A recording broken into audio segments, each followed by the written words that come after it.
unang sa natalo. Anong lesson na natutunan niyo? Bakit may naligaw na aso?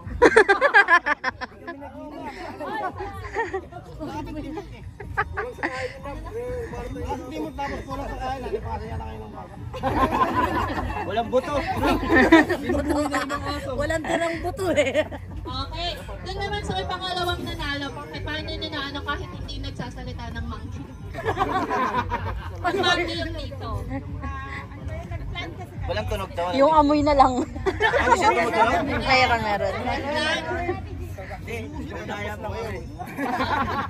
At yung last, bakit anong naging ano nyo? Anong natutunan nyo dahil? Nandaya sila! Oo. Ahem. White. Ahem. White. Kaya maganda yung black cat na naligaw dito kaya ano. Dahil kasi ano, siyempre una-una may teamwork kami. Tapos yung plano namin nasunod.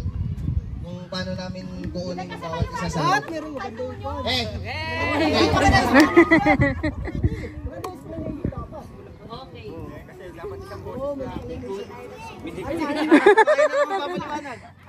Ay, hindi. Yung laro kasi talaga na yon is for proper communication. So kaya, syempre, kung lagi nga naman kayo mga galit lagi sa trabaho, lagi kayo nagbubulyawan, walang mangyayari.